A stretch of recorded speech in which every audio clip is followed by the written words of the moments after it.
in the last session we had a discussion about Deepak, please contact admin team 8096969696. Please contact to this number. They will provide access. Okay.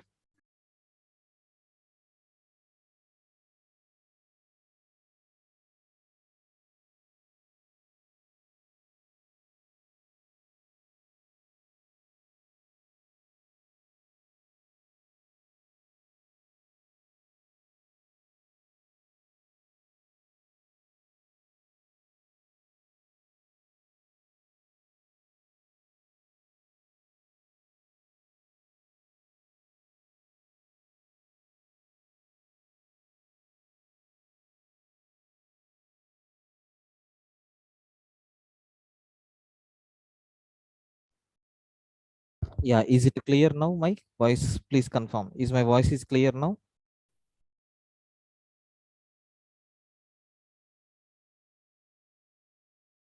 Please confirm. Yeah. Yeah.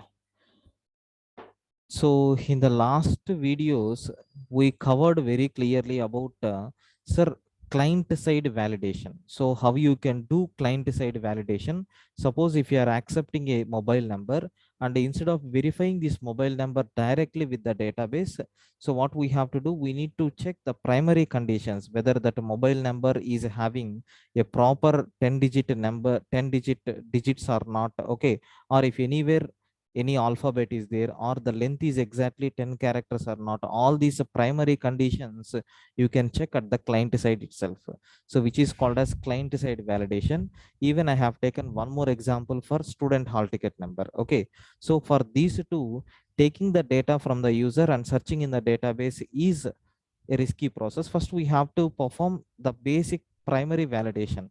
So for that we have to go for client side validation, which is helpful for us to verify the data in the database with high security. Okay, then sir, one more thing we covered, server side validation. Once if your data is validated in your client side, you can read the data and you can submit that data to the servlets page, where your servlet page is going to take the input and it will search in the database. If the result is found, that result will be displayed to the client based on JSP page. Okay, so we have to always, we have to do presentation logic in JSP, processing logic in servlets. That part in the introduction itself I covered, right? This is nothing but what we covered in the last session, which is nothing but a client side validation, server side validation, how you can do. Sir, next and after that, JDBC in simple way also I explained. So JDBC, what is meant by JDBC? When we have to go for JDBC, what are all the examples for JDBC and what are all the predefined classes and tools? Of course, we are going to explore all these things like result set, row set is there. Okay, then driver manager, so connection. Okay, all these things we are going to discuss in detail. What methods are there in those classes, all these things. Sir, by using these JDBC, so to interact with the a database, we can perform the basic CRUD operations, like how you can create the database, so how you can retrieve the records from the database, how to perform update operation, how to perform delete operation, all these things. Okay, then sir, the terms used in the JDBC is nothing but these are the four important words which we are going to use in the JDBC. One is nothing but a driver, which is used to convert Java specific calls into database specific calls, and see even the database specific methods or calls will be converted into Java specific terminologies. So for this conversion purpose, we are going to use this translator, which is nothing but a driver. Okay, so this driver is going to change from database to database, but for all the databases the names will be same. For example, class dot for name, get connection, result set, execute query, execute update, execute, all these things are same. Okay, for every database. But once if the database is changed, corresponding driver name and corresponding driver software is going to change. Beyond that, nothing. Then even I covered about connection. Sir, once if your data is ready, if you want to travel to the destination, if you want to touch with the database, compulsory one proper connection must be required by using that local host name, by using the username, and by using the password of that database software. We need to communicate. For that, connection object must be required. So how you can create a connection object also we discussed already. Okay, then sir, very simple. By using this connection object, your Java application can communicate.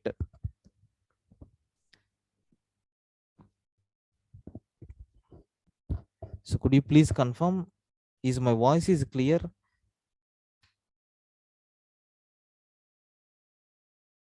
Rizvi, I think the problem is from your side. Is it clear?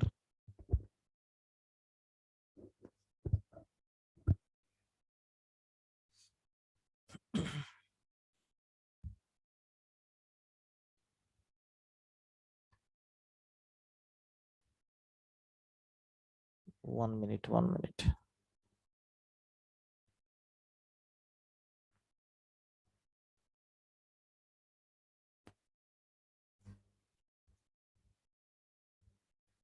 Yeah, now is it clear? Please confirm.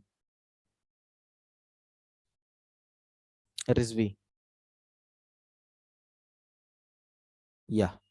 So by using this connection object, sir, how your Java application can communicate with the database, we have seen with example, right? Then even, sir, if I want to execute the commands, like whatever query you want to execute, compulsory we have to create a statement. By using this statement only, you can able to execute SQL queries. Suppose if you want to retrieve all the employee information from employee table, we have to write an SQL query for that, right? So who is responsible to execute that SQL query is nothing but statement, so which acts as a vehicle. Okay, so by using this statement object, we can send our SQL query to the database, and our database is going to process these in the DB engine. Okay, once if your query is okay, then it is going to filter all the values based on some constraint, or if you are not giving any constraint, it will filter all the values and it is going to send back to your Java program. So like that, we can retrieve the information from DB. Then there is one more concept is there with the name result set. Suppose once if your connection is established, and once if your driver is ready, and once if you have sent the SQL query, whatever results we are getting, we need to capture that results. So where the results will be captured, in the sense result set, for that Java people defined a separate class which is nothing but result set, where it is going to hold all your result. And even I explained one demo program, like we created one table called products with the product ID, product name, and price. So we have taken multiple records, like 5 records we inserted into the database. So anyway, we will discuss about this MySQL in detail, don't worry. Then even we created a Java program how to communicate with this. So in this line, class dot for name is nothing but a driver. Okay, activating the driver. So but anyway, physical driver must be required. That part I will explain how to install all these things. Okay, then sir, with all these credentials, we have to create a connection object. Once if your connection object is ready, you can able to communicate. Okay, then sir, statement dot create statement, we are going to create the statement. Using this statement only we have to execute, right? So statement st is equal to connection dot create statement I am taking. Once if your statement is ready, yes, you can able to execute the query based on that statement. Result set rs is equal to statement dot execute query, select star from products. So it is going to execute the data, and the product ID, product name, price, all these 3 columns are there.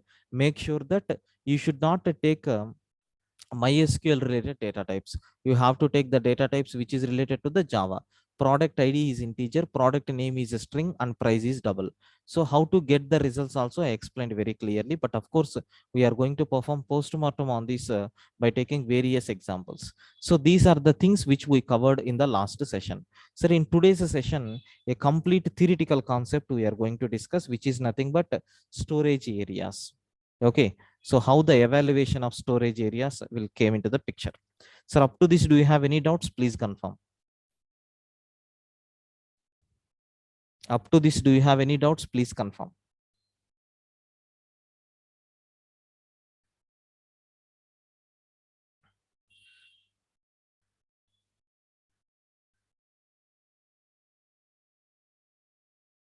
I request everyone to respond.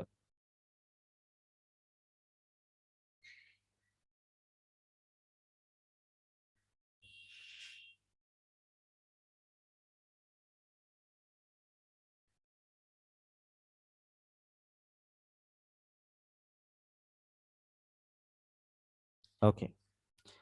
Sir, let me take about these storage classes and how it will be. Okay. Sir, first here we are going to talk about introduction to the storage classes.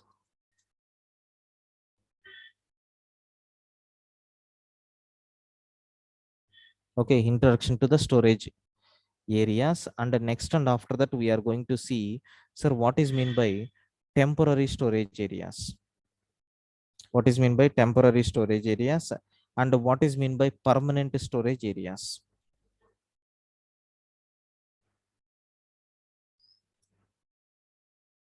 So then next and after that we are going to see file system, when we have to go for file systems and what limitations are there in this file system. Okay, to overcome these limitations we are going for databases, and even in the databases we have some limitations are there. Okay, these things we are going to discuss in today's session. Let me talk about one by one.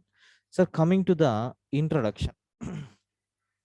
Sir, introduction to storage areas. What storage areas are there when we have to go for this storage area? So as we know that if you want to store your data permanently, then we have to go for these storage areas concept. Okay, let us see one by one about these storage areas. So as a part of programmer, it is our common requirement, right, to store the data. For example, in Java, if I want to store a single value, then we are moving for variable concept where it can hold only single type of values. So if your values are large number of values, if you want to accommodate huge values I want to store, then we can go with arrays. The problem with arrays is nothing but it can collect a huge number of values, but arrays size is always fixed. That means if you want to store 100 objects or 100 values, then we have to go for arrays. Suppose during runtime, if I want to push extra objects like 101 student information or 102 student information like this, if you want to insert the data beyond your limit, then our arrays won't provide any support. So that's why there is a problem in the arrays also. Okay, just 1 minute, please wait.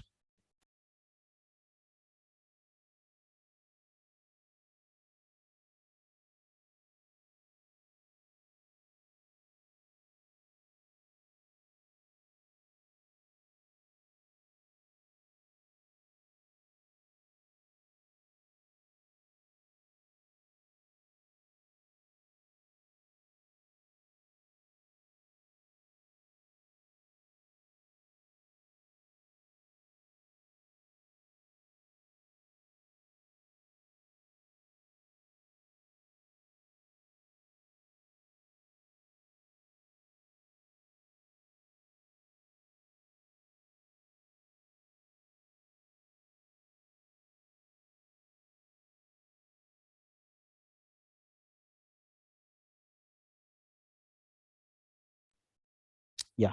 So the problem with arrays is nothing but it is always fixed in size. Sir, I don't want to store the data at fixed locations. I want a growable nature support. That means during execution, if I want, I can increase the values, I can increase the objects. If I want, I can decrease the number of objects. For that, we have to go for a concept called collections. And one more problem is there in the arrays. What is that problem is, it is a collection of fixed type. That is, if you want to collect only homogeneous, then only we have to go for arrays. But collections, it can collect any kind of data like integers, strings, heterogeneous objects are allowed in collections. Sir, I want a collection nature. At the same time, I want to go with homogeneous values. For that, we have to go for another topic. Could you please confirm what is that topic? Yes, Java people, please confirm. I want homogeneous objects, but I want a collections concept. Which concept we have to use for this requirement?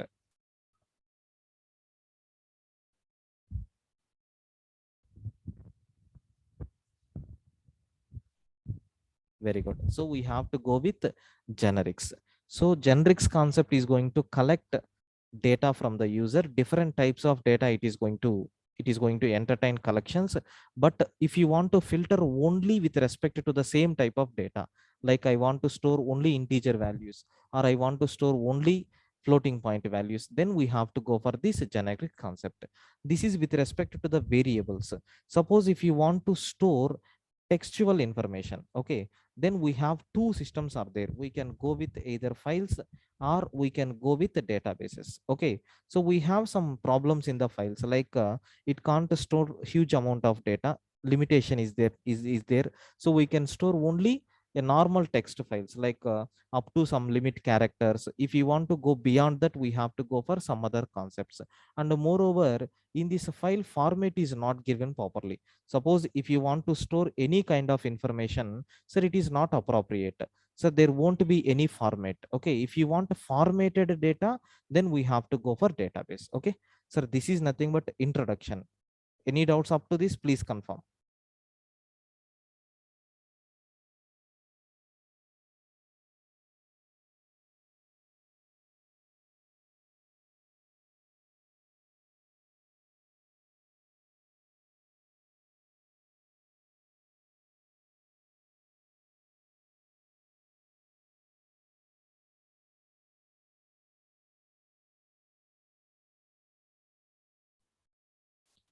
So next, sir, in these storage areas, sir, what are all the different storage areas we have? Sir, we have two storage areas are there. One is a temporary and second one is nothing but permanent.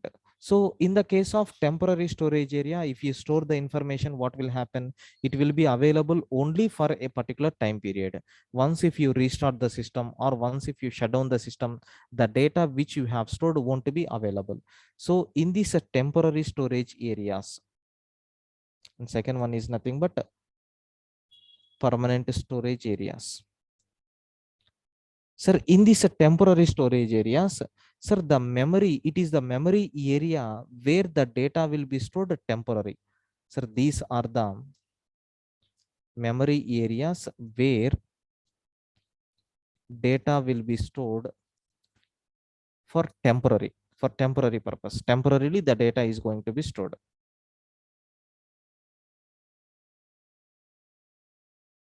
Okay, sir, next and after that, so here best example for all these things is nothing but jvm memory locations. Jvm is going to hold some memory locations, like I hope you know method area will be there. Okay, sir, heap area is there. Okay, next and after that stack area is there. All these things are a part of jvm. So inside jvm, these memory locations will be there. So if you are storing any data within this method area, heap area, stack area, automatically the data which you have stored in this will be released. That is the reason indirectly we are going to see the garbage collection in java. Okay, whatever data you are going to store in this, it will be removed permanently. So once if your program is shut down or if your program execution is completed, then the data which is stored in this will be removed permanently. Okay, so once if jvm shutdown, so all these data will be erased automatically. Okay, then sir, what about the permanent storage area? This is nothing but about a temporary storage area. Sir, permanent storage area means what? Sir, it is also called as, okay, persistent storage areas. It is also called as, also known as persistent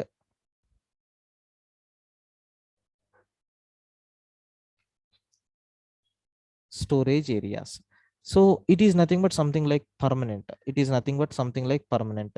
So here we can store the data permanently. Here we can store the data permanently. Sir, best example for this is nothing but, sir, files, databases, all these things. Okay, and the cloud data warehouses.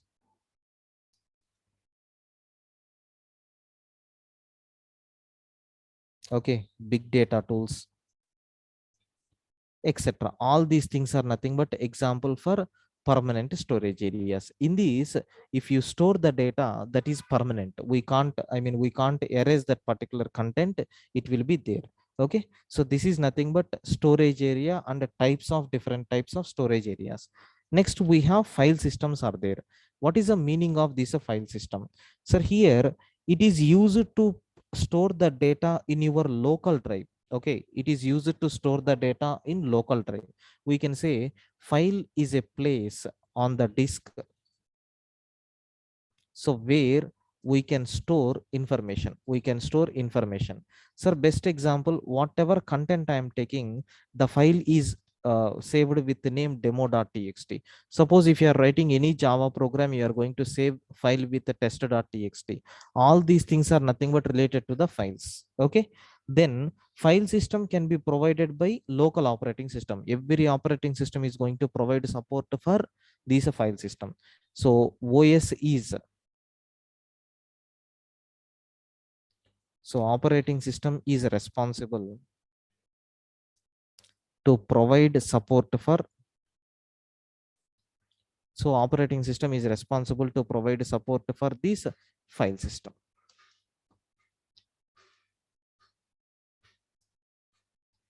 Okay, sir, next and after that, sir, here there are some, it is best choice, it is best choice if our data is very less.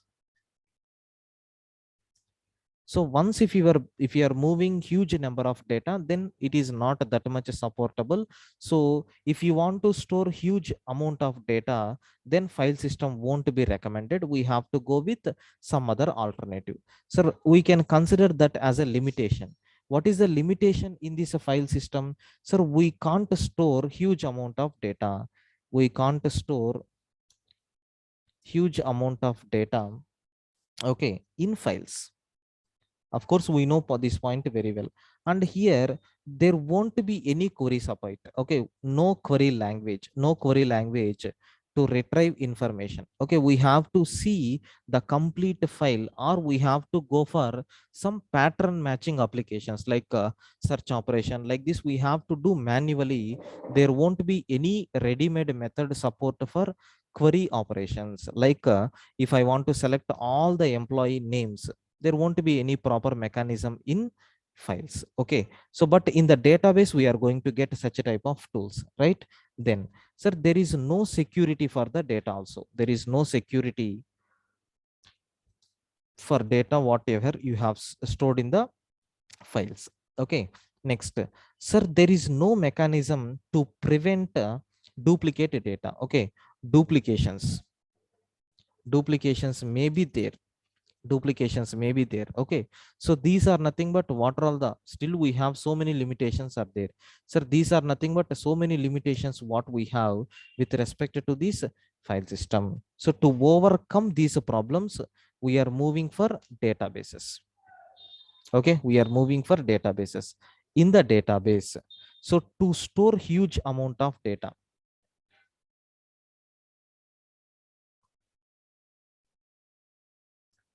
we can go for DB.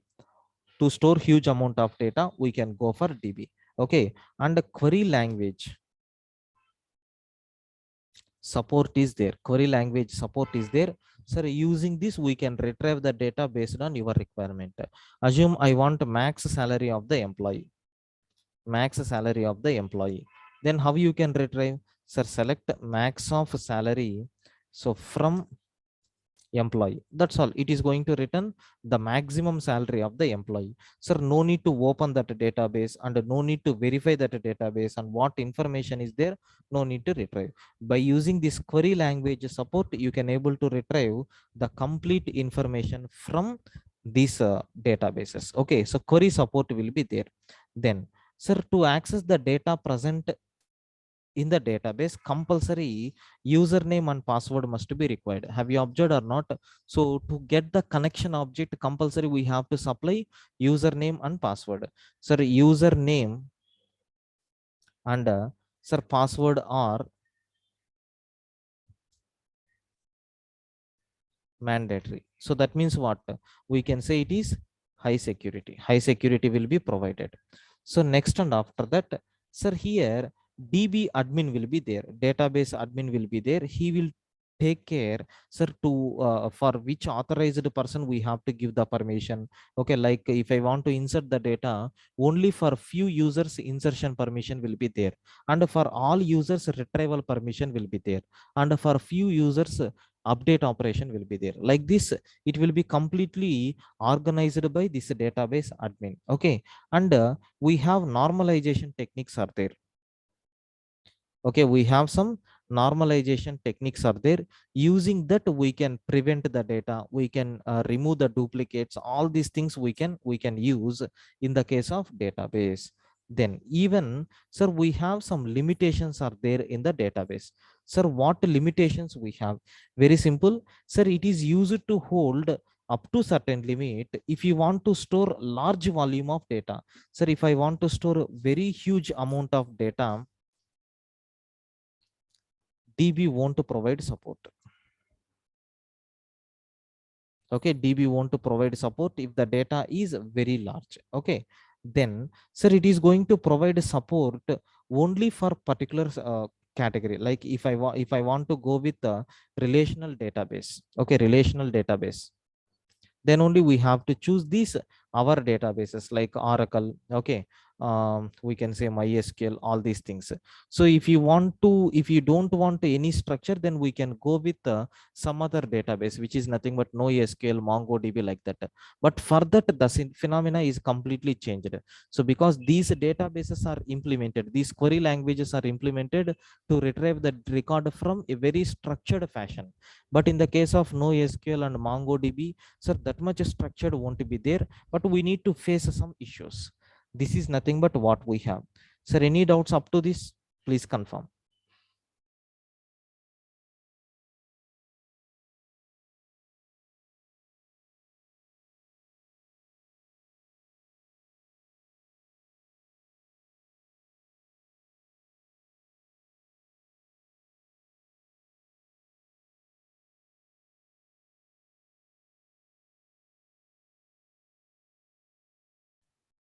Yeah. So this is about today's session. Okay. Sir, next session will be on Monday, and we have a paid session from Monday. Paid link will be there. So you have to register for this course. Then only you are going to get the permanent link. And I will update running notes and even this particular video within few minutes. Okay. Yeah. Thank you. We will meet for the continuation from Monday. And Monday regularly we are going to have database sessions. Okay. Yeah. Thank you.